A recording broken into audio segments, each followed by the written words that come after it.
Na Automotoescola Kletter de Nilópolis, na Baixada Fluminense, você realiza seu sonho da primeira habilitação A, B ou AB, pagando em até 18 meses sem juros no cartão. É isso aí, 18 vezes sem juros no cartão, exceto Duda e Clínica. E mais, participe da campanha do Agasalho Kletter e ganhe 15% de desconto no valor à vista. Basta doar um agasalho ou um cobertor. Vamos ajudar a aquecer o inverno de quem mais precisa. Ligue 3760-4738 ou 2691-6301. 3760-4738 ou 2691-6301. Rua Alberto Teixeira da Cunha, no centro de Nilópolis, Rio de Janeiro. Automotoescola Kletter de Nilópolis. Aqui, sua CNH é quente. O Espaço RV foi feito com bastante carinho para você, sua família, seus amigos. Nós trabalhamos com horário marcado e nós preconizamos o tratamento personalizado, um tratamento diferenciado, buscando a melhora do seu corpo de forma completa, de forma globalizada.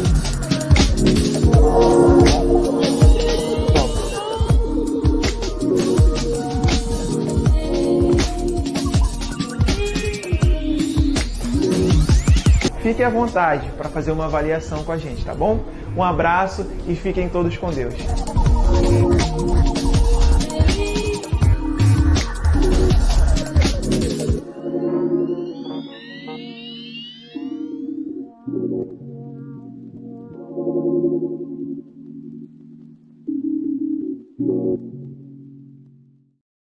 O programa a seguir é uma produção independente. A responsabilidade é inteiramente de seus idealizadores. Começa agora na TV Ondas de Maricá, o Roda da Vida. O assunto do dia e seus reflexos na psicologia. A psicóloga Juliana Viegas e seus convidados em uma roda de análise e reflexão no campo da psicologia sobre o nosso dia a dia.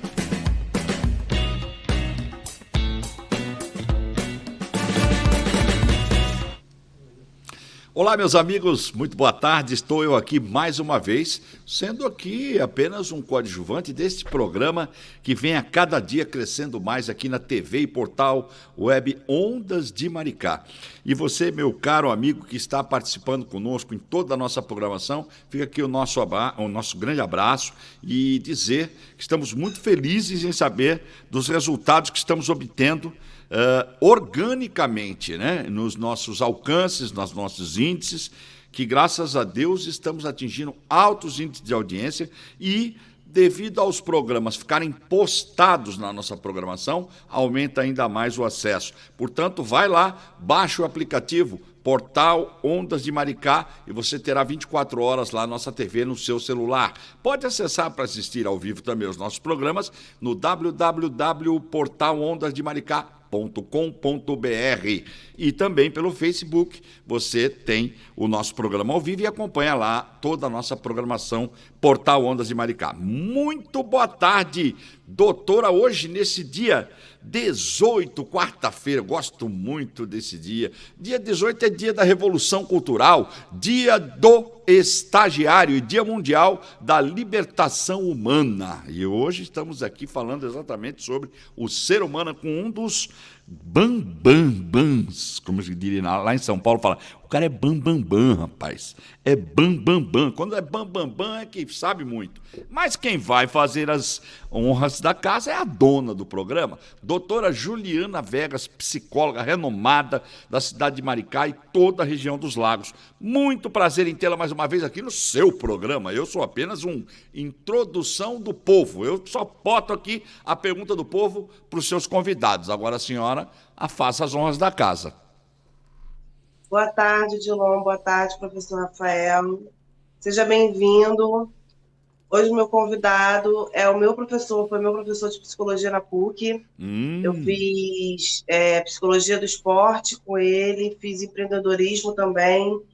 E Fiz um pouquinho de estágio na ONG dele Crescer, que eu fiquei fascinada pelo projeto dele. E ele tem mestrado e doutorado em psicologia na PUC, como eu falei, é professor de psicologia do esporte, de empreendedorismo e de dinâmica de grupo, e me acompanhou na minha formação. E tem uma ONG também maravilhosa, como eu falei, que é a Crescer, e eu gostaria de ouvir um pouquinho mais sobre você, professor. Bem-vindo, muito obrigada por aceitar o convite, é uma honra tê-lo aqui conosco. Bem-vindo, professor! Imagina, eu que agradeço. Muito obrigado, Juliana, Odilon, obrigado pelo convite, pela oportunidade de estar aqui e poder conversar um pouco com vocês.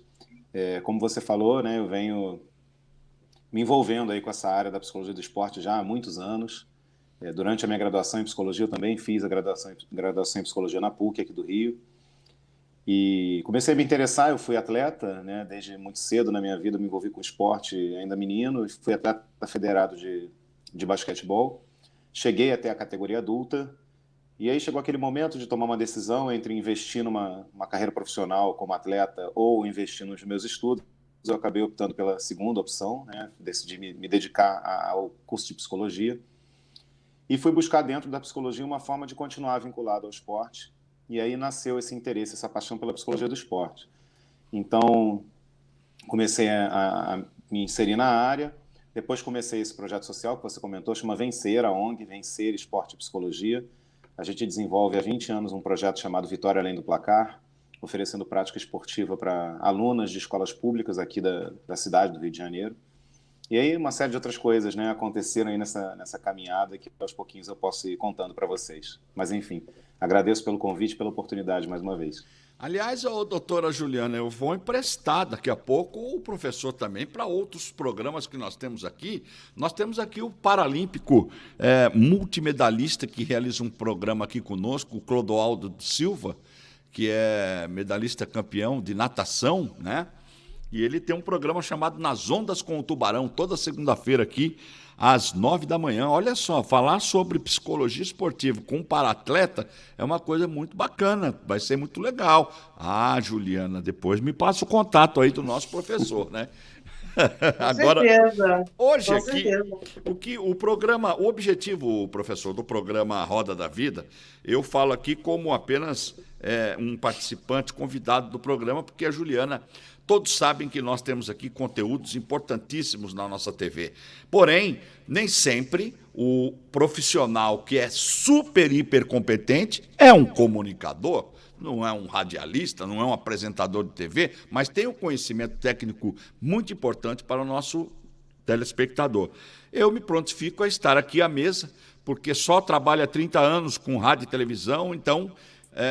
essa já é minha praia, eu posso ajudar a conduzir um programa de uma forma bem mais acessível e popular, né? E esse é o nosso objetivo, que o senhor fale numa língua popular, né? A Juliana, a nossa psicóloga, vai entrar também com a parte da psicologia, fazendo um contraponto com o senhor. Mas o caso aqui, hoje, nós vamos falar de psicologia no esporte. E nesse momento em que nós tivemos um caso que ecoou no mundo todo nas Olimpíadas de Tóquio, que foi daquela atleta dos Estados Unidos. Talvez eu não vá soletrar o nome dela de acordo, pronunciar aqui de acordo. É Simone Biles, né? Se eu não me engano, é multicampeã. Não é isso? Simone Biles, né? Em Tóquio, né? No dia 27 de julho, né? de 2021, na final da competição da ginástica artística. Todo mundo presenciou, que ali seria no placar mostrando lá os códigos dos saltos que a ginasta pretendia fazer. Esta que é a número 1 aí nesse esporte, ela era a expectativa, né, das Olimpíadas, como seria uma das maiores medalhistas aí. A expectativa era essa, né? Costuma executar esses saltos aí, beirando a perfeição, né? Mas o que aconteceu, gente? No dia que ela foi se apresentar, ela meio que, na hora de fazer o salto, ela teve uns problemas lá e não conseguiu realizar o salto. Ela não consegue completar o salto, na realidade, né? E a ginasta fez apenas uma piruleta meio no ar, e a impressão que não deu certo o seu salto foi que ela aterrissou meio que abruptamente, interrompendo assim a apresentação no meio. Vamos começar já fazendo as primeiras perguntas, se você me permite, Juliana, para o professor. Claro. O que pode ter acontecido naquele momento com essa atleta, psicologicamente falando, professor? Olha, Odilon, é difícil, né, a gente falar de fora assim, da situação, mas pegando até pelas declarações dela, posteriormente, né, ela acabou se retirando das competições, voltou depois para disputar uma prova individual, até foi medalhista na prova da trave, mas pelas declarações dela, ela não se sentia em condições de participar das provas.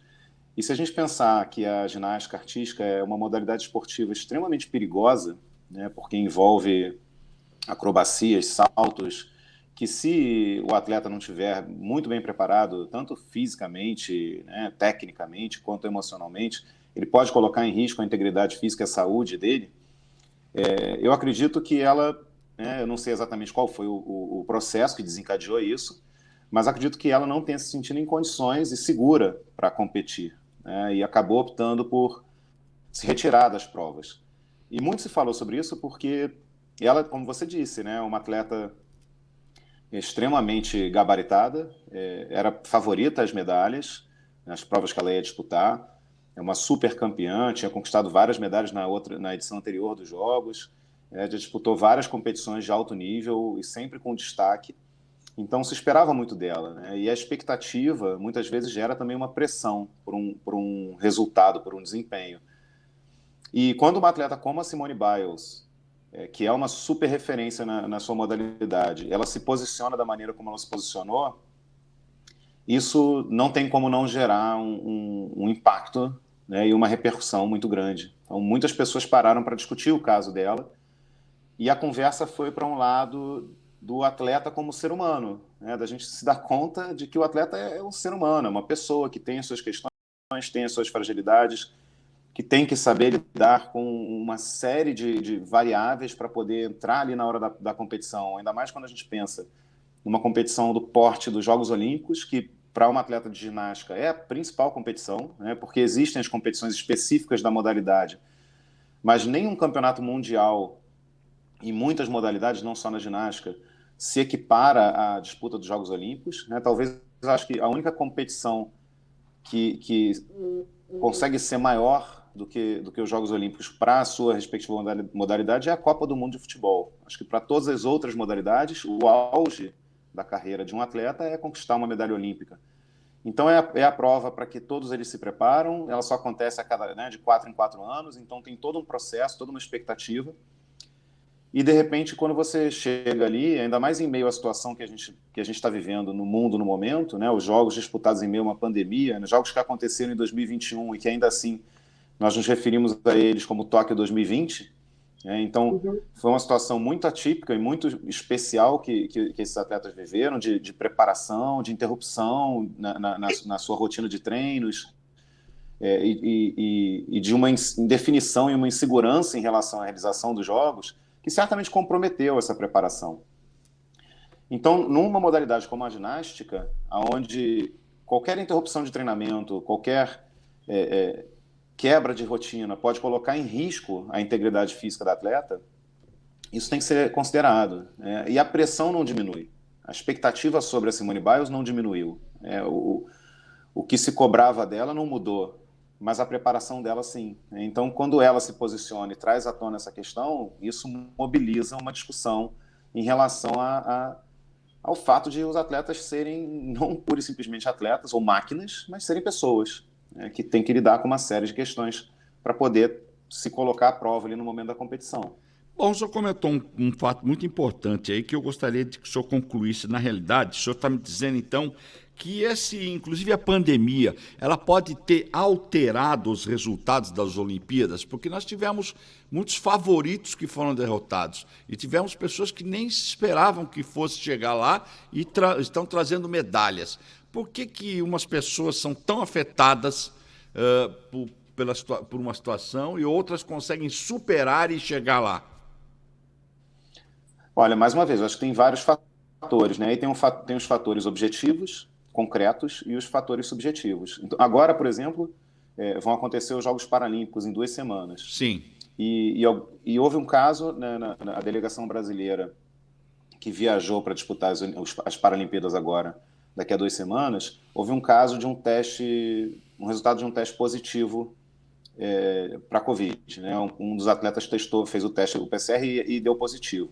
E o protocolo de segurança que está sendo adotado para os Jogos prevê que eles, né, estavam todos no mesmo avião. Na verdade, eram 2 aviões levando a delegação, se não me engano. Mas no avião em que esse atleta estava, o protocolo prevê que as pessoas sentadas ao lado dele, ou 2 filas para frente, 2 filas para trás, elas precisam também cumprir um isolamento de 14 dias, né, uma quarentena de 14 dias.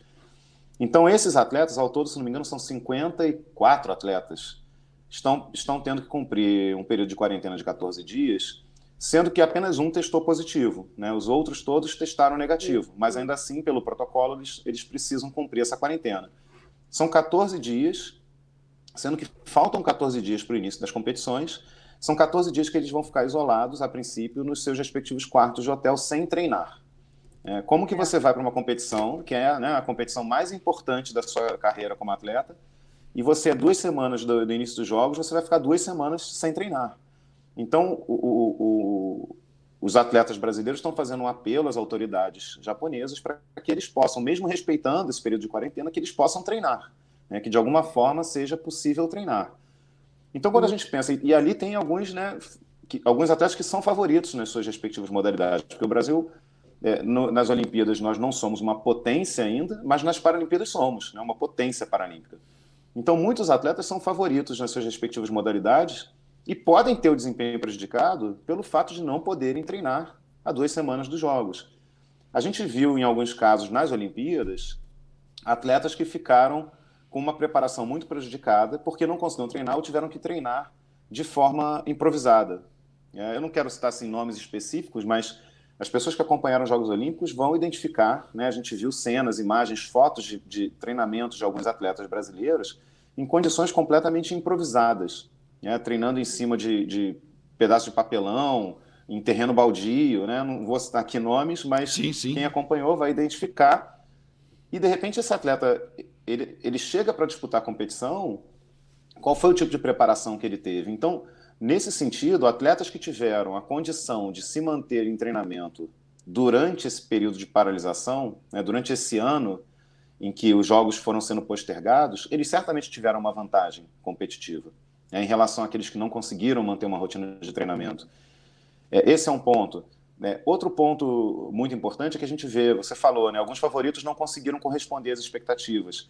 Quando você tem uma interrupção, quem vive no esporte sabe que qualquer interrupção, qualquer situação que foge a uma normalidade, entre aspas, isso favorece a equipe menos qualificada, ou o atleta menos qualificado, porque nivela a competição por baixo. Então, a gente teve alguns resultados que surpreenderam, e aí não estou falando isso para tirar o mérito, né, dos atletas que conseguiram alcançar resultados importantes, mas os atletas que são os favoritos, eles acabam sendo os mais prejudicados numa situação como que a gente viveu, né? Se você interrompe o treinamento de todo mundo, isso favorece aos atletas que talvez não tivessem tanto favoritismo. Por outro lado, alguns atletas que ficariam de fora dos Jogos Olímpicos, porque estavam lesionados na época da competição, né, se ela tivesse acontecido na data original, tiveram a oportunidade de competir. Então você aumenta também a concorrência, porque de repente alguns atletas não estariam lá, se as Olimpíadas tivessem acontecido no meio do ano passado, e puderam estar, né? Então tem aspectos favoráveis e desfavoráveis, mas, obviamente, essa edição dos Jogos vai ficar marcada por ter sido realizada em meio a um momento de pandemia. Isso causa esse tipo de situação. O doutor deu uma congelada ali. Atuação dos atletas. É isso? Sim. Doutor, eu vou passar a sua internet deu uma congeladinha aí, mas deu para entender o final do seu raciocínio, porque realmente está muito pertinente o que você está falando. Agora, a pergunta é para a doutora Juliana. Toda a história tem 2 lados, né? Na psicologia, principalmente, se observa muito isso. E o que o professor falou realmente tem tudo a ver também. essa pandemia, aquelas pessoas que estavam, seriam as principais estrelas, que também, devido à pandemia, acabou deixando de treinar, deu chance para que outros se preparassem melhor e se aproximassem também da qualidade.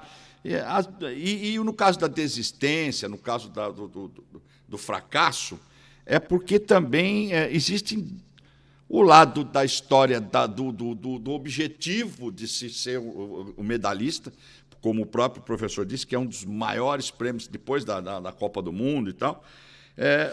Vai da vontade de chegar lá, a frustração rapidamente, né? Mas a pessoa que tem uma história, um passado muito difícil, e chega naquela hora ali, é a hora dela que ela tanto lutou para chegar naquele momento. Vai pesar, doutora Juliana, esse passado para aquele momento crucial da decisão do momento da competição? O passado mal trabalhado, mal elaborado, sendo um passado traumático, pesa em todas as nossas decisões atuais.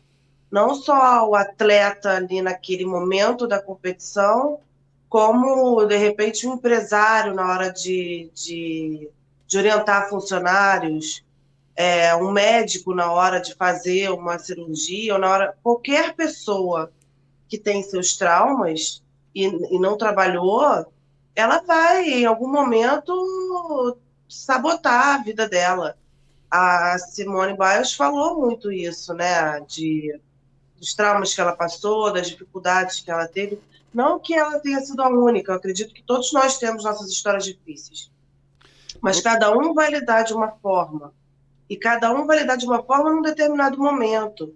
No caso dela, ela já tem 24 anos, ela era a favorita das Olimpíadas, categoria. Não tinha o... Gente, esqueci o nome dele agora, que eu adoro, o Bolt, não tinha o Bolt, não tinha aquele outro também, que eu esqueci o nome. Que seria o Michael Phelps. Qual? Isso, ele. Não tinham eles, era só ela, eram os holofotes todos em cima dela. Provavelmente, não sei, talvez a última Olimpíada dela. Então, era muita pressão que ela estava passando, fora as coisas que ela passou anteriormente, de abuso sexual, de problemas familiares. Ela falou frases assim muito marcantes, né? Ali, na hora de competir, na hora de fazer a virada, sou eu e os meus demônios.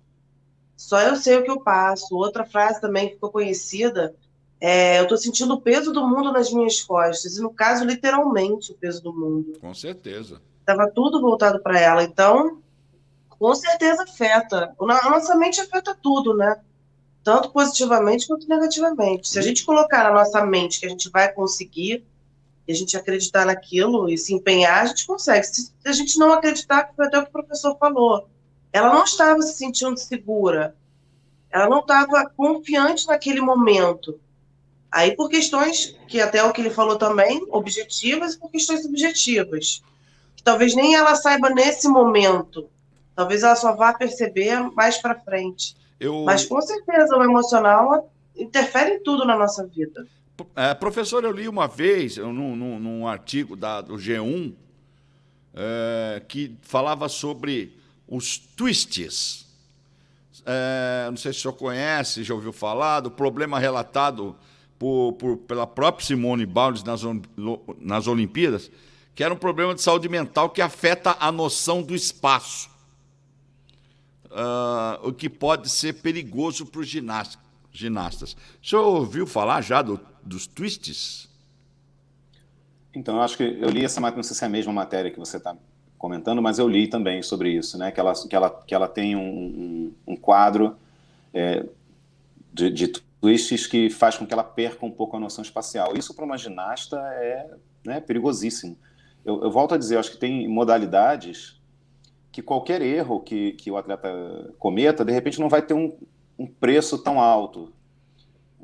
Outras têm um preço muito alto, né? Imagina, o caso da ginástica, imagina o caso de atletas que fazem salto com vara. Um erro técnico pode custar muito caro para um atleta que faz uma modalidade que coloca ele em risco, né, físico.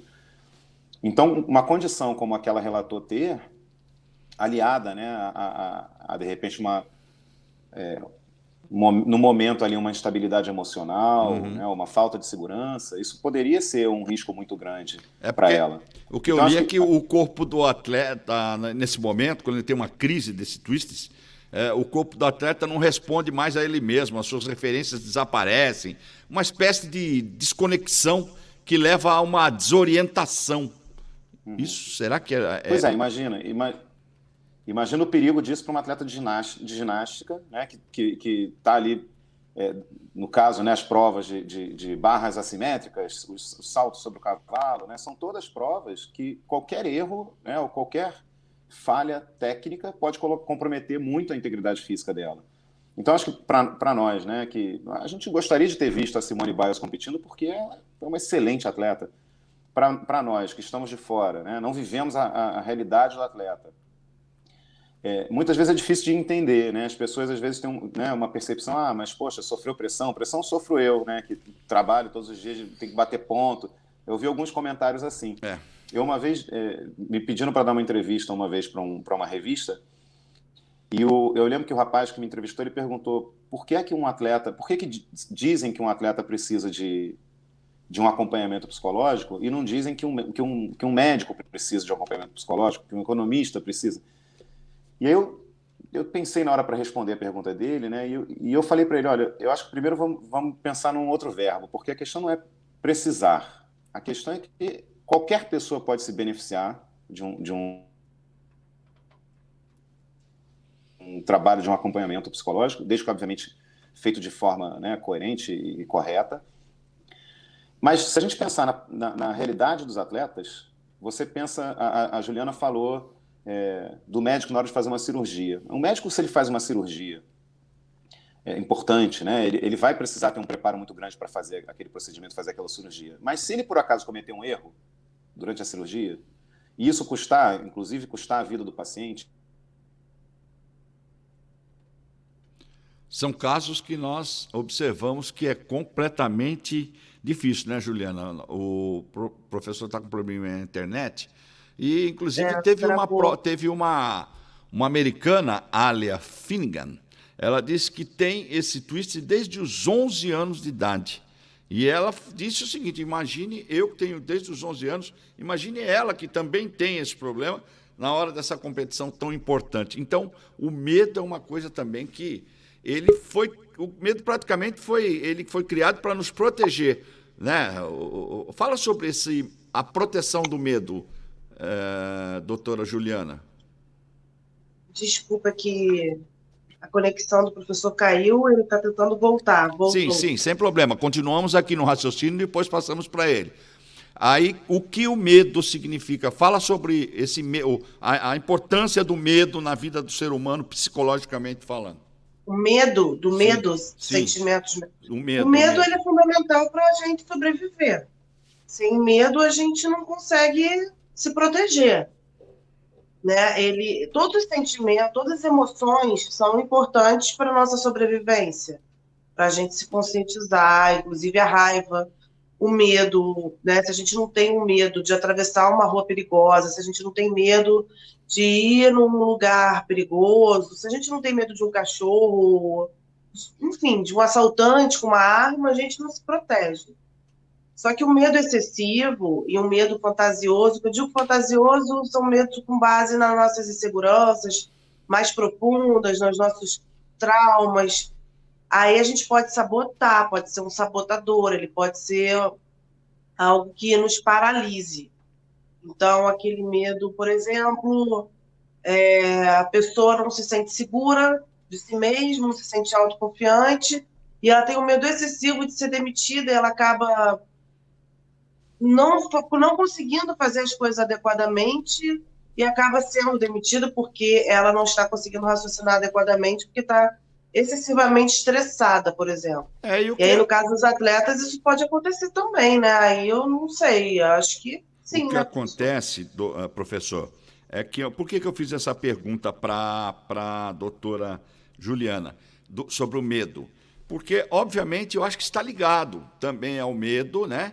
toda essa conversa, toda essa situação da Simone Biles e também de outros atletas que já relataram nessa mesma matéria que eu li, que passaram por isso. Uma atleta suíça que já disse que em 2014, ela, na hora de executar os saltos, teve esse bloqueio, né? Ficou com muito medo, não conseguia superar. Teve até um documentário feito com um atleta que ele disse que teve que reaprender tudo aos poucos. Tudo que ele aprendeu, ele teve que fazer tudo de novo, porque ele criou um medo. E eu vou falar um exemplo que aconteceu comigo para essa pessoa que o senhor disse aí que isso é coisa de... Vamos falar no português, claro. A pessoa fala, isso é frescura, né? Mas a cabeça, quando ela toma uma atitude sobre o seu corpo, você perde o controle. Porque eu, uma vez, fui fazer uma matéria na Ponte Rio-Niterói com a Band. Eu trabalhava num programa na Bandeirantes, e nós fomos mostrar embaixo da Ponte Rio-Niterói como que era. Ali tem uma escada que as pessoas que fazem manutenção lateral descem, e você vai lá embaixo da ponte, você vê aquelas molas gigantes que tem lá embaixo, como é que funciona. Embaixo da ponte Rio-Niterói tem um pessoal que trabalha ali constantemente nas manutenções, na flexibilidade da ponte, enfim. Quem foi lá como produtor da matéria? Eu. Eu tenho fobia de altura, tenho medo de altura. Aí tinha que descer naquela tal. Só de falar aqui eu já estou me arrepiando, já tenho uma ideia. Como a cabeça é uma coisa assim impressionante. Eu desci naquela escada juntamente com o pessoal, mas quem disse que eu subia depois, de volta para a ponte? Na hora que acabou a matéria lá, vamos voltar. Quando eu estava no meio, que eu olhei para baixo, praticamente parece que você estava flutuando no ar. Travei de tal jeito, professor, que precisaram chamar o pessoal do socorro da ponte para me tirar de lá daquela. Eu fiquei preso ali. Eu não conseguia soltar as mãos daquela grade. Resumo. Fui embora para casa, tal, virei motivo de chacota, meme, todo mundo gozou, brincou com a minha cara e tal. Beleza. E eu fui dormir. No outro dia, quando eu acordei, parecia que eu tinha levado uma surra. Eu estava com dor no corpo todo, mas uma dor que eu não conseguia levantar da cama. Então, esses efeitos colaterais, esse efeito que dá o start na cabeça, é o grande perigo, né, professor? Eu acho que é um pouco o que você fala, ilustra o que a Juliana falou, né? É o medo que paralisa. É o medo quando chega num nível que ele paralisa. O medo é muito importante, tem inúmeros estudos com crianças que não sentem medo, que comprovam que elas tendem a viver menos. Né? Porque o medo é uma proteção que a gente tem, para saber que determinadas atividades não são seguras. Se eu não tenho medo de nada, eu acabo me envolvendo em situações perigosas. Então, só que quando ele chega numa situação extrema, ele paralisa. E não é importante as pessoas terem a noção de que isso não é uma coisa racional, não é uma coisa pensada, consciente. No seu caso, por exemplo, a dor que você sente no dia seguinte, isso é uma manifestação completamente, né, fisiológica. Não foi um processo racional pensado. Então, quando a gente pensa num atleta, só para concluir, né, o exemplo que eu estava dando, eu estava falando do médico, mas o seu exemplo se aplica. Né? Quantas pessoas ficaram sabendo? Você foi brincaram, o pessoal da equipe brincou contigo, né? Você falou que virou meme ali. Hoje a gente tem uma proporção, uma projeção, né, por conta do mundo em que a gente vive também, que é muito midiático, muito imagético, com as redes sociais, com tudo mais, o alcance dos fenômenos é muito maior. E você pensa numa atleta que está disputando uma competição, que ela está sendo vista pelo mundo inteiro, a pressão é muito maior também, consequentemente. Então, quem não vive isso tem dificuldade de compreender, que não, é difícil você fazer essa comparação. Né? Então, quando eu respondi a esse rapaz, eu falei, não é que precise, mas ele pode se beneficiar. Assim como um médico, se fosse proceder essa cirurgia, numa cirurgia estivesse sendo televisionada para o mundo inteiro, tivessem pessoas numa arquibancada torcendo para a cirurgia dar certo, a pressão aumentou muito. Se fosse uma competição, o médico está representando o país dele numa competição mundial de cirurgias, mudou de figura. Então, quando a gente pensa num atleta, a gente tem que pensar que o atleta ele precisa trabalhar 4 competências. Tem uma competência física, que permite ao atleta ter a condição, a capacidade de executar a prova que ele vai, né, em que ele vai competir. Tem uma competência técnica, que diz respeito aos fundamentos, né, da modalidade. Então, por exemplo, no caso do futebol, não basta você ter fôlego para correr durante 90 minutos. Você tem que saber dominar a bola, você tem que saber conduzir a bola, você tem que saber passar a bola, você tem que saber cabecear a bola. Tem fundamentos, né, técnicos da modalidade. Tem uma competência tática, porque não adianta também você saber dominar a bola, passar a bola, e você ter fôlego para correr 90 minutos se você não sabe se posicionar, se você não sabe qual é a função que você exerce na questão tática do jogo. Então, tem essas 3 competências que geralmente são muito trabalhadas. A parte física, técnica e tática geralmente são muito trabalhadas. Mas tem uma 4ª competência, que é a competência emocional, que muitas vezes fica em segundo plano. Mas de nada adianta você ter o fôlego, você ter o fundamento, você ter a noção tática, se na hora você não tem preparo psicológico e emocional para poder executar o que você se propôs a executar. Entendi. Então as 4 competências andam juntas. Também não adianta você ser o Buda, não adianta você ser uma pessoa extremamente zen, extremamente preparada emocionalmente, se você não domina os fundamentos da modalidade que você vai disputar. Agora a gente vê... As coisas andam juntas. Exatamente. Inclusive, a gente saindo das Olimpíadas, indo para o futebol, como o senhor mesmo citou, muitas vezes a pessoa fica falando, mas como que funciona esse negócio de... A gente vê um atleta... Como eu tive caso, como eu morava na época em São Gonçalo, um atleta foi ficando famoso, foi jogando. Não vou citar nomes aqui para não cometer nenhum tipo de, ter nenhum tipo de problema, mas ele já estava ganhando muito dinheiro. Ele já estava sendo contratado por clubes grandes. Mas só que ele é uma pessoa que morava naquela determinada comunidade lá, né? E ele, nas primeiras oportunidades que ele tinha de folga, ele ia lá para a comunidade e cometia altos delitos, posso dizer até assim, né? Desde de pilotar embriagado até drogas, uma série de coisas, né, que envolvia o comportamento desse atleta, que teria que estar se apresentando na semana seguinte diante das câmeras de grandes clubes, e lá na cidade tinha virado manchete. Até que chegou um dia que ele pegou com uma moto, bateu com a moto e morreu, né? E entre eles, outros também casos dentro do futebol, a gente sabe que se autodestruiu depois da fama. Eis o principal motivo, que tem uma pergunta aqui, esse programa é gravado, mas a gente pegou algumas perguntas de algumas pessoas para ilustrar até mais o programa aqui, e tem o João Carlos, que ele perguntou para mim, mas qual é o objetivo da psicologia do esporte? Eu acho que justamente vai cair dentro desse exemplo que eu citei agora. O senhor poderia responder para o João Carlos qual o objetivo da psicologia no esporte? Psicologia do esporte? Existe uma grande discussão acontecendo no momento sobre isso também, porque em muitos momentos se percebeu o papel do psicólogo no esporte como mais um elemento para simplesmente melhorar o rendimento do atleta, né? Assim como tem o preparador físico que vai melhorar o desempenho físico do atleta, o técnico que vai melhorar o desempenho técnico e tático do atleta, pensava-se o psicólogo simplesmente como mais uma peça nessa engrenagem para melhorar o rendimento desse atleta, deixando ele mais preparado psicologicamente para competir. Esse certamente é um dos objetivos da psicologia do esporte. Mas hoje, até por conta de tudo isso que a gente vem discutindo, né, e desses episódios recentes nas Olimpíadas, hoje passou a se ter uma percepção da importância da saúde mental para além do esporte, né, de pensar esse atleta como um ser humano.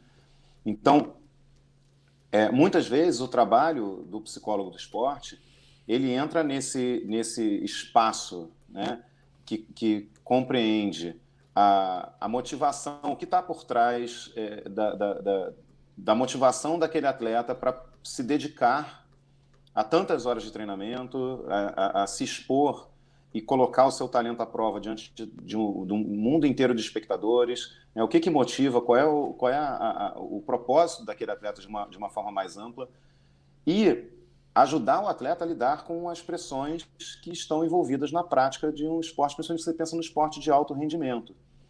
Você trouxe o exemplo de atletas de futebol, né, que depois da fama acabaram se envolvendo em situações que não eram as mais interessantes para eles. Quando a gente pensa na formação dos atletas, e quando a gente pensa especificamente no futebol aqui no Brasil, que é, né, a principal modalidade, o esporte número 1 do país, que tipo de formação esses atletas recebem para poder lidar futuramente com a fama, com o estrelato, com o fato deles terem, muitas vezes, a idolatria dos dos torcedores, E aí, deles, de repente... a psicologia do esporte Fala, também, ela envolve no comportamento fora das linhas. O senhor está chegando lá, mas isso envolve também lidar com tanto dinheiro? Sim, muitas vezes tem um preparo até mesmo para falar com a imprensa, né? De alguma forma, ajudar o atleta a estar mais preparado para lidar com tudo que vem junto com o sucesso esportivo. Porque tem o retorno financeiro, tem o assédio da imprensa, tem o assédio dos torcedores, né? Tem uma série de questões. A gente costuma falar no jargão da psicologia do esporte que um atleta tem os adversários diretos. Então, por exemplo, se eu sou um atleta de natação, quem são meus adversários diretos? São aqueles que caem na piscina do meu lado, que nadam nas raias do lado da minha raia. Mas eu tenho também os adversários periféricos, que eles não caem ali na piscina comigo, eles não estão nadando ali do meu lado, mas eles também interferem no meu rendimento. Quem são esses adversários periféricos, entre aspas? Torcida, imprensa, família, patrocinadores, todos esses agentes, esses atores que, de alguma forma, participam do processo da vida do atleta, dentro e fora, né, da piscina, no caso desse exemplo, eles influenciam no rendimento do atleta, direto ou indiretamente. Então, eu já tive muitos casos de atletas com quem eu trabalhei, que quando a gente começava a investigar, né, a pessoa chegava e falava de uma partida que tinha jogado e que tinha tido um resultado que não era o resultado que ela esperava. Quando a gente começa a investigar, muitas vezes a questão era uma questão familiar, que estava sendo levada para dentro de quadra, e aquilo afetava o rendimento do atleta. Então, quando a gente pensa no papel do psicólogo do esporte, ele vai muito além de trabalhar especificamente, unicamente, exclusivamente questões esportivas. Porque, mais uma vez, o atleta é um ser humano, com as suas questões, com os seus dilemas, com os seus conflitos. Alguns deles, obviamente, vão ter a ver com o esporte, com a prática esportiva, mas muitos não vão ter a ver diretamente com a prática esportiva. De repente, a pessoa pode estar tendo um problema no relacionamento dela e aquilo, de alguma forma, influencia e prejudica o rendimento dela no esporte. Então, ao mesmo tempo que não é um trabalho, né, o trabalho do psicólogo do esporte não é o trabalho de psicoterapia clássica, como a gente pensa quando, né, uma pessoa me procura, por exemplo, no meu consultório. Isso não é a mesma coisa que eu prestar serviço num clube. Não é o mesmo tipo de trabalho. Mas as questões, muitas vezes, são questões que vão muito para além do esporte e que têm que ser consideradas, porque elas vão influenciar no rendimento do atleta. Assim como qualquer pessoa, como a Juliana falou, você pode trabalhar em qualquer área, né? Se você está tendo um problema familiar, não é todo mundo que consegue separar tão bem, né, um problema que vem de fora da vida pessoal e não deixar isso, de alguma forma, interferir na vida profissional. Muitas pessoas levam as suas questões pessoais para o seu ambiente profissional. Só que o atleta, ele paga por isso, né? E isso é visto. Isso é visto, porque se ele não tem o resultado que se espera dele, ele vai ser cobrado por isso. E ninguém vai estar preocupado se mas ele está tendo um problema, né? Se ele está vivendo uma questão familiar ou uma questão pessoal. Ninguém quer saber disso. Ele tem que chegar lá e ele tem que performar. Inclusive, então, é um pouco cruel.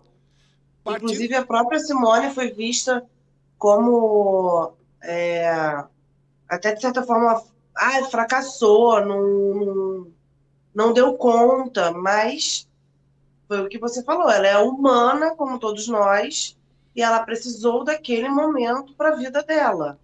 Agora, Oi, Odilon. A psicologia, ela está no cosmos, né? Ela está no dia a dia de todo e qualquer cidadão.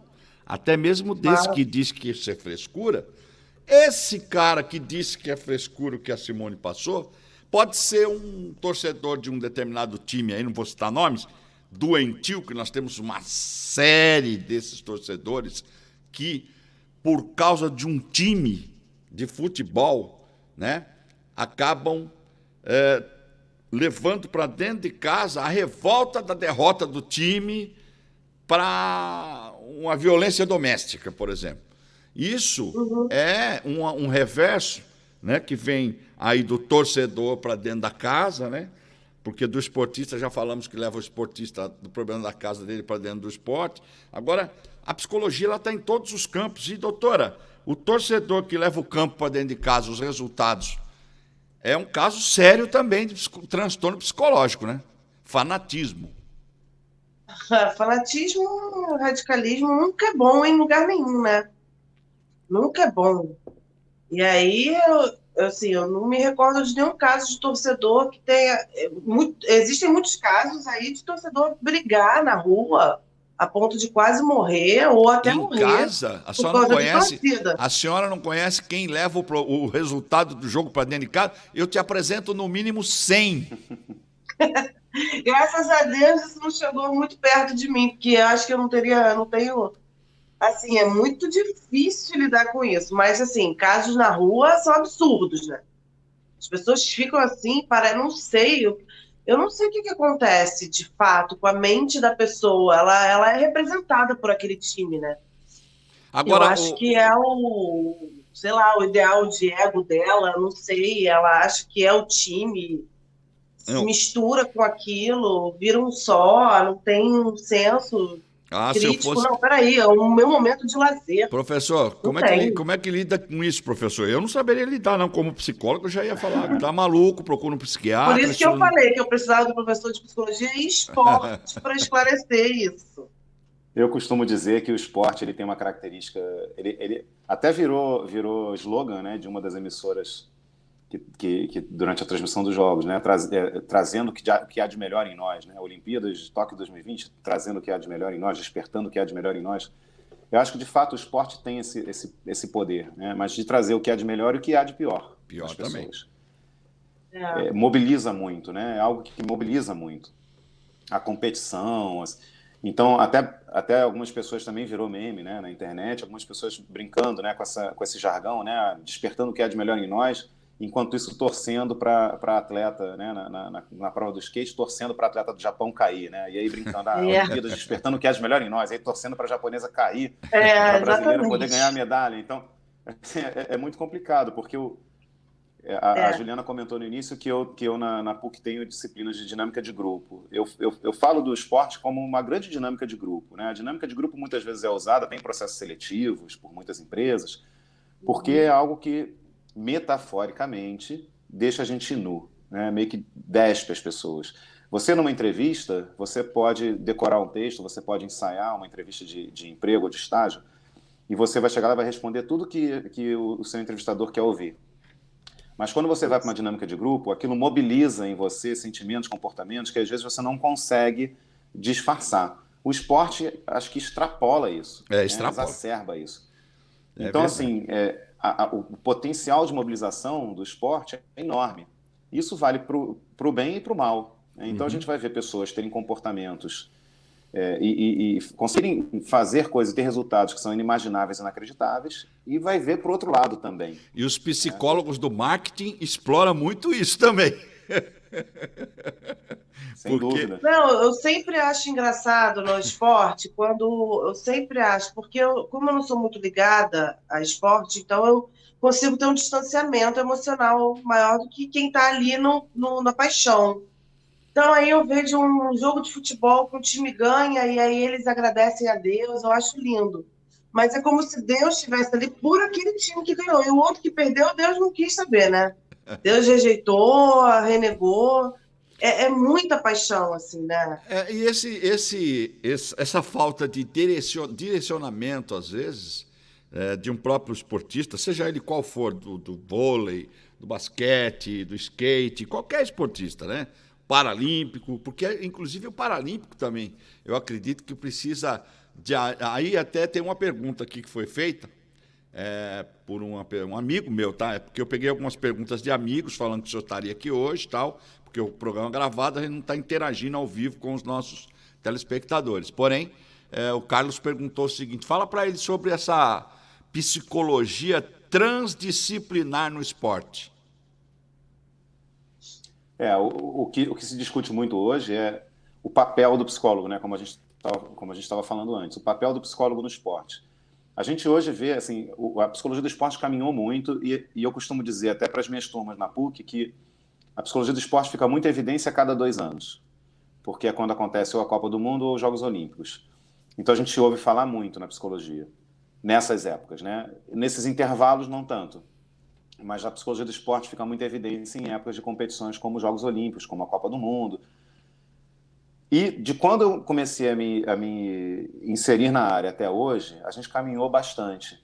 Eu acho que hoje a gente tem muitos relatos, muitas entrevistas de atletas depois das suas competições, em que eles agradecem, né, aos seus psicólogos, às suas psicólogas. A gente vê cada vez mais o Comitê Olímpico Brasileiro investindo na área, as confederações estruturando seus serviços de psicologia. Acho que a psicologia do esporte está cada vez mais se aproximando de um cenário que, na minha forma de entender, seria o cenário ideal.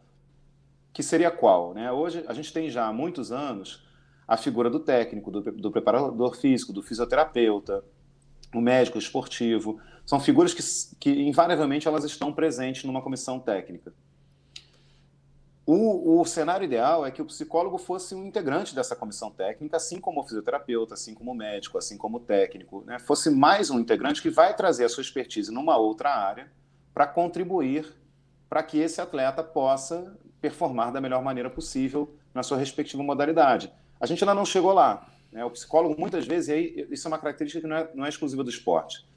Eu brinco também, nunca aconteceu, né? Eu brinco com os meus alunos na PUC, nunca aconteceu de alguém bater na porta do meu consultório e falar: poxa, Rafael, você não tem ideia, eu estou tão bem, a minha vida está ótima, eu estou tão feliz. Poxa, eu posso conversar contigo, né? Eu te pago aqui para vir uma vez na semana para te contar da minha felicidade. Isso não acontece, né? A pessoa bate na porta do meu consultório quando ela está em crise, quando ela está atravessando um momento difícil. A gente não tem uma mentalidade preventiva, né, de buscar um acompanhamento psicológico para evitar o mergulho na crise, né, para prevenir isso. E isso no esporte seria muito importante. Muitas vezes o psicólogo ainda é aquele psicólogo bombeiro. Na hora que pega fogo, chama o psicólogo para apagar. Quando, na verdade, seria interessante ter o psicólogo para que não tivesse um incêndio. Né? Vamos ter um trabalho preventivo para que não aconteça o incêndio. Essa mentalidade ainda não, a gente não chegou nesse lugar ainda. Educação das emoções, né, autoconhecimento, não aquela coisa zen de autoconhecimento, não, é saber até onde eu posso ir, até onde eu aguento ir, a minha história, ter domínio da minha história, até da minha trajetória, o resultado, saber o que eu quero. O resultado do psicólogo, doutora e professor, dentro de um grupo, como o senhor está dizendo aí, dentro de um grupo do esporte, de esportistas, avaliando um atleta, o psicólogo pode detectar indicadores de um atleta realizador? Com certeza pode. Né? Com certeza pode. Né? Tem inúmeros estudos, inúmeros instrumentos e ferramentas para você fazer mapeamento de perfil, levantamento de perfil, mas a própria observação no dia a dia, o acompanhamento do trabalho, você vai identificar, né, quais são os atletas, quais são as questões que, de repente, impedem aquele atleta de alcançar os seus objetivos, sejam eles quais forem, porque tem isso também, né? Para o torcedor, o atleta que não conquista uma medalha, ele fracassou. E quando a gente procura entender melhor a realidade, a gente pega esses atletas que representaram o Brasil nos Jogos Olímpicos, e se a gente for ver o dia a dia, a preparação, a estrutura, o investimento é feito na preparação, são verdadeiros heróis e verdadeiras heroínas. Até mesmo quando eles choram, né? Quando eles recebem a medalha, falam: vocês não têm ideia do que eu passei para chegar aqui. Só de estarem lá. A gente teve um caso na maratona, né? A gente teve 3 atletas na maratona, só um dos 3 conseguiu concluir a prova, e ele foi, se não me engano, 69º lugar, ou algo do gênero. E para as pessoas de fora vão olhar assim: 69º, né? É um atleta que já tem 42 anos, é a 3ª Olimpíada que ele compete, que ele conclui a maratona. Os outros 2 não conseguiram concluir a prova. Muitos atletas não conseguiram concluir a prova porque as condições também eram desumanas, né? Você correr 42 quilômetros naquela situação, naquele calor. 40 graus. Então, assim, às vezes para o atleta, uma posição que não envolve ganhar uma medalha, de repente ele foi 5º, ele foi 6º, ele foi para a final da sua modalidade. Aquele era o objetivo, era o máximo que ele podia alcançar nas condições que ele tem. Então, aquilo foi um resultado bem sucedido. Mas muitas vezes para o torcedor que não acompanha, ele acha que foi, né, uma situação de fracasso. A gente precisa entender a realidade do esporte, as condições que os nossos atletas têm de preparação, de treinamento, a estrutura, quais são as metas que são realistas de se estipular para aquele atleta. Então, esse conhecimento todo, né, é muito importante que o atleta tenha, como a Juliana está falando. Não é o autoconhecimento no sentido de iluminação espiritual, não é disso que a gente está falando. E ainda que fosse, não seria um problema também. Mas a gente está Sim, falando no sentido de quais são os meus objetivos, né? O que faz com que eu me dedique à prática esportiva da forma como me dedico? O que eu almejo alcançar? Onde é que eu acho que eu posso chegar? Quais são as metas que são realistas para mim? Qual é um plano de ação que vai me ajudar a alcançar esse resultado que eu almejo? Porque quando a gente pensa... e aí eu vou citar o nome do Bruno Fratos. O Bruno Fratos foi um dos medalhistas nossos nessas Olimpíadas, na natação. E aí fizeram uma matéria contando a trajetória dele, e quando ele era aquele menino lá de 10, 11 anos, que estava iniciando a sua trajetória na natação, Ceará. ele almejava alguma coisa. E para um atleta, né, se você pensa, um menino que tem 10 anos está começando a treinar e a se envolver com uma modalidade esportiva, se ele tem o sonho de se tornar um atleta olímpico, isso significa que talvez ele tenha que esperar 12 anos Eu preciso para ter uma talvez ideia. realizar esse sonho. O Não, e Fratos... tem uma outra coisa que eu acho super importante, se esse sonho é dele mesmo ou se é um sonho vindo da família. Como o caso, por exemplo, do Gabriel Medina. Maravilhoso, um mega atleta, mas tem também toda uma questão familiar ali, todo um peso familiar. Não sei se era a família que quis, não sei, eu estou dando um exemplo. Mas tem muitos casos que os pais são frustrados porque não. Isso é um caso bem clássico, Isso aí porque você não vê fez o muito... balé, Isso porque aí, não fez o sul. doutora, só Oi? vê muito isso que o senhor está dizendo, sabe onde? Em agência de publicidade de modelos. A mãe Ah, que, sim, a mãe que sim. quis Quando ser não conseguiu ser modelo, não atriz, conseguiu, aí quer que a e filha seja de qualquer forma. Eu conheço é, casos de que a mãe parece que vira a própria filha. A filha vai fazer uma sim, ponta na novela, a mãe começa a vestir as melhores roupas, falar da filha em tudo quanto é mídias sociais. Então parece que ela entra na vida da filha para realizar um sonho frustrado lá atrás, né? Isso isso. acontece. Agora nós estamos quase terminando o programa, tem tanta coisa para falar, e nós estamos É. quase terminando o programa. Mas só gostaria, antes da gente encerrar, que o professor deixasse, porque tem muitos psicólogos, estudantes de psicologia, estarão vendo nosso programa também, pessoas que, né, estão atuando na área. Só para fazer um comentário, o Fratos só perguntou se ele tinha isso desde criança. Ele fez um comentário, inclusive no programa do Clodoaldo, o medalhista aqui, que ele morava em Ceará na época, o Clodoaldo estava treinando lá para as Olimpíadas, e ele disse que ficava olhando o Clodoaldo Silva treinar e falava, um dia eu quero ser igual esse cara, entendeu? Então ele já almejava aquilo, então ele foi em busca, né? E hoje, quando ele ganhou a medalha, o Clodoaldo ligou para ele, foi conversar, o Clodoaldo chorou, ficou muito emocionado, né? Porque as pessoas se espelham também nos grandes exemplos para ir em busca de sucesso, assim como os empresários começam a ver as histórias do cara, dono da Colinos, o dono da Honda, contando histórias de perseverança, né? Isso tudo Isso. mexe com o emocional da pessoa, né, professor? Não, com certeza. E é o que eu estava dizendo, assim, o nível de investimento físico, emocional que está envolvido em um atleta se tornar um atleta olímpico, né? Você pensa no tempo que foi dedicado, na quantidade de horas que a pessoa treinou, né? Na energia. E quando você pensa, né, que muitos atletas que chegaram, né, aonde esses atletas agora chegaram, né, os que a gente pôde acompanhar agora nos Jogos de Tóquio, eles começaram a praticar a sua modalidade muito cedo, né, e o que alimentou o atleta, fez com que ele saísse da cama todos os dias para ir treinar, né, foi essa perspectiva, esse sonho de algum dia poder estar ali representando o país. São anos e anos e anos de dedicação, de renúncia, né, abrir mão de uma série de coisas para você poder, eventualmente, realizar o sonho de disputar as Olimpíadas. E pouquíssimos, no caso, né, do Brasil, pouquíssimos vão, de repente, ter um resultado de medalhar, de conseguir né, conquistar uma medalha olímpica de ouro, de prata, de bronze, seja qual for a cor.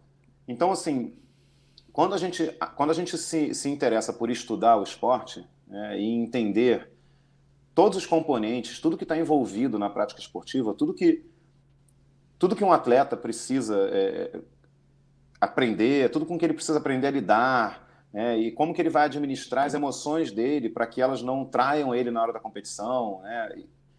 É um campo muito fértil, é um terreno muito fértil. Então, pensando, né, nos possíveis estudantes de psicologia ou pessoas que se interessam pela psicologia do esporte que possam estar aqui acompanhando a nossa conversa, o que eu teria a dizer para vocês é que, sim, vocês estão num momento mais favorável do que o que eu estava quando eu comecei a me interessar pela área.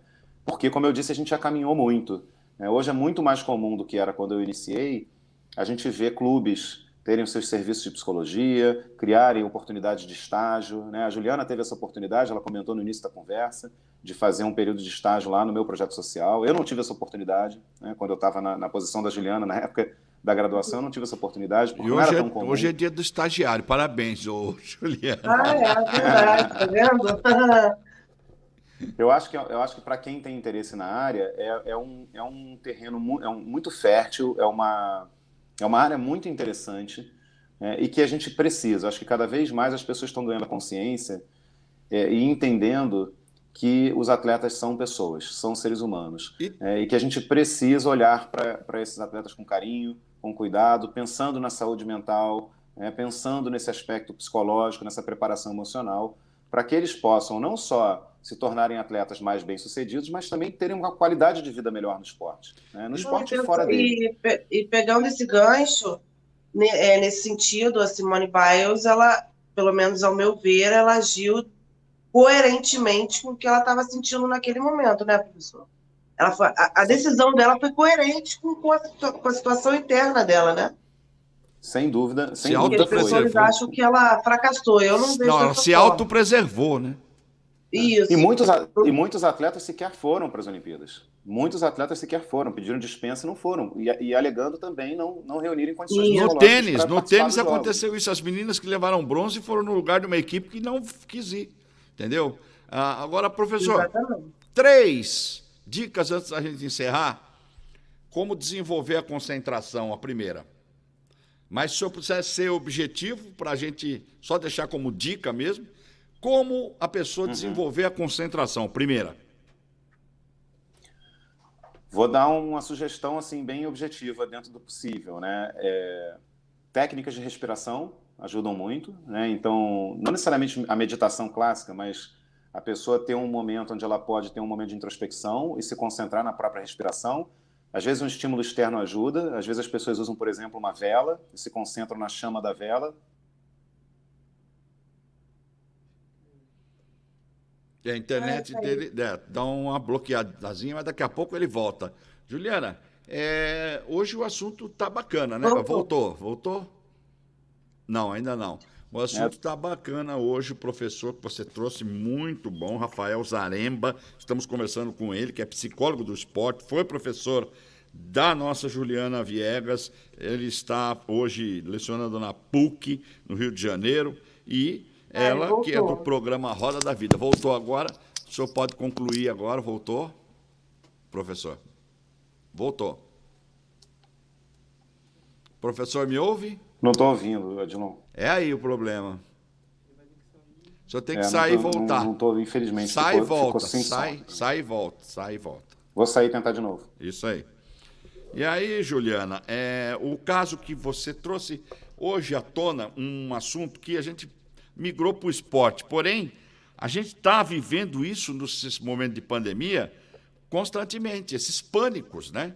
A gente está vivendo a todos os dias, a todos os momentos. Será que eu vou pegar? Será que vai acontecer comigo? Será que algum parente meu vai pegar? Então, esse medo diário também está afetando no cotidiano do ser humano, no dia a dia, na maneira de agir, né?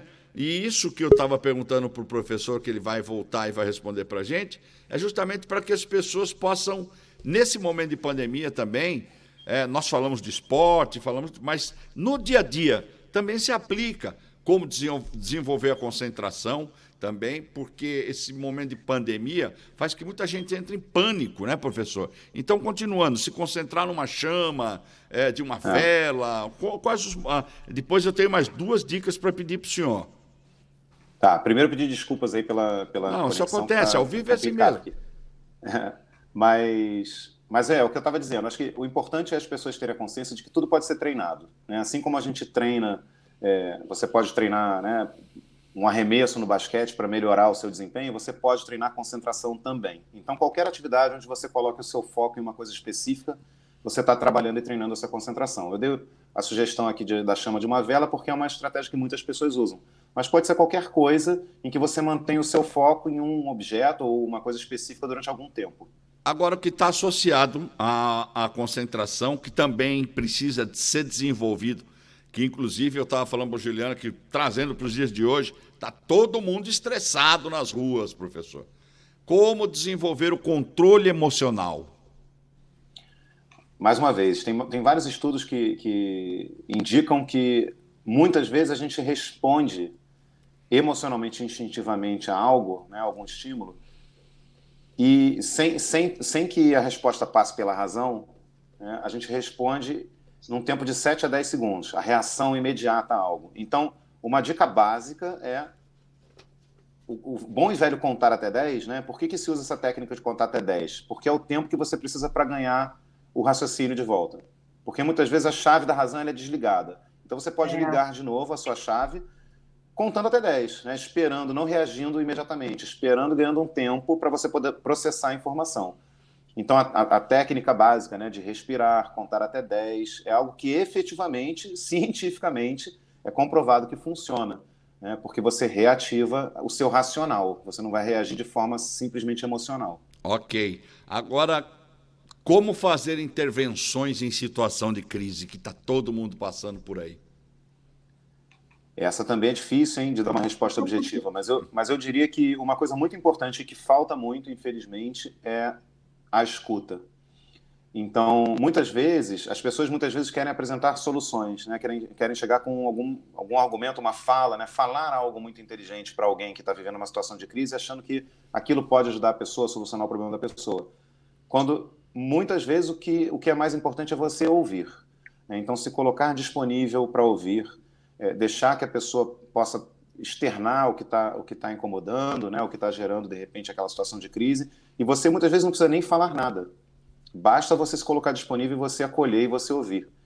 Então, seria uma sugestão que eu daria. Falar menos, ouvir mais em alguns momentos. Por isso que tem aquele ditado que Deus nos deu 2 ouvidos e uma boca só, né? Ouve mais e fala menos. Bom, doutor, professor, para mim é um doutor, né? Falou muito bem aí. Adorei. Ele é realmente doutor, Ele né? é doutor porque tem mesmo, né? doutorado, então é doutor, né? Eu quero que... É professor, é doutor, é tudo, é o mestre, nosso mestre. Rafael Zaremba, psicólogo do esporte, suas considerações finais. Depois a nossa apresentadora vai encerrar o programa dela. Muito obrigado, aprendi muito e espero poder contar com o senhor mais vezes aqui no portal TV Web Ondas de Maricá. Imagina, mais uma vez quem agradece sou eu pela oportunidade. Peço desculpas aí pelas falhas na conexão, né? Sem problemas. Tivemos aí algumas interrupções. Mas me coloco à disposição, com certeza terei muito prazer em voltar outras vezes. Você falou do programa do Clodoaldo, seria uma honra enorme conversar com o Clodoaldo, é um grande ídolo do nosso esporte, uma pessoa que eu admiro muito. E estou à disposição para, né, eventualmente, se surgirem outras questões, outras dúvidas, curiosidades, né, que as pessoas possam ter, eu volto outro dia para tentar atender e responder as perguntas do público. Tá? Muito obrigado mais uma vez, Juliana, pelo convite, Odilon, agradeço. E fico à disposição. Boa tarde aí a todo mundo que acompanhou, boa noite, até a próxima. Doutora Juliana, até a próxima semana com mais um Roda da Vida. Obrigada pela oportunidade, obrigado também por aceitar o convite, tá, professor?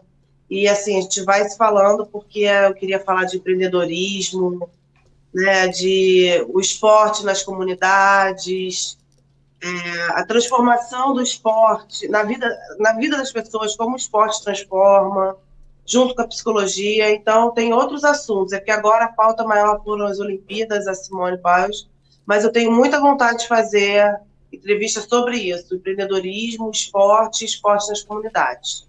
Aí só deixa para as próximas. Voltarei com o maior prazer. Isso. E assim Obrigada. a gente encerra mais um programa Roda da Vida. Você vai lá que fica postado nas nossas redes e também na nossa TV Web. Você poderá ter a reprise desse programa a qualquer momento. A gente volta ao vivo na próxima quarta-feira. Aliás, não. Na próxima quarta-feira nós vamos ter uma novidade para vocês. A doutora Juliana está preparando uma entrevista show de bola para vocês aí. Aguardem, porque a cada dia que passa, esse programa vai crescendo em audiência e vai trazendo assuntos do cotidiano para ser discutidos no campo da psicologia, porque assim é a roda da vida. Até lá. Tchau.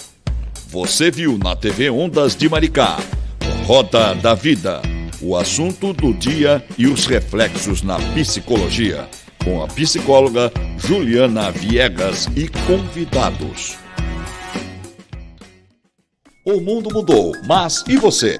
Geração Seimpro Cursos Inteligentes para a sua formação. Cursos de capacitação, banco de oportunidades nas áreas de tecnologia, administrativas, comerciais, idiomas, saúde, estética e beleza e muito mais. O mercado de trabalho à sua espera. Geração Seimpro e EAD IESB.br, a melhor e mais completa plataforma de EAD, acaba de pousar em Maricá e lotada de bagagem, a única com nota máxima na avaliação institucional do MEC. Graduação à distância do IESB e cursos de capacitação da Geração Seimpro. Aproveite, matricule-se já. Ligue 21 2637 3636 ou passe um zap 96469-0878 ou vá à Rua Ribeiro de Almeida, número 146, Centro de Maricá, Rio de Janeiro. No Shopping Roma Center. Geração Seimpro e EAD.IESB.br. Realizando sonhos.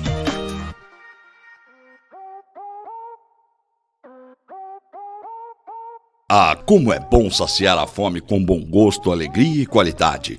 O restaurante Castelo dos Reis é a sua opção da cidade. Coma à vontade de segunda a sábado, incluindo churrasco, delivery ou retirada de encomenda. Espaço para comemorar o seu aniversário, café da manhã, self-service montado com carinho e produtos de qualidade. Promoções todos os dias. Então, agora que você já sabe, quando bater aquela fome, nem conte até 3. Vá direto ao restaurante Castelo dos Reis, Rodovia Amaral Peixoto, quilômetro 23,5, São José do Embaçaí, após a entrada do Retiro, em Maricá, Rio de Janeiro. Telefone 21 98311 7479. 98311 7479. Restaurante Castelo dos Reis. Prazer em atender com alegria.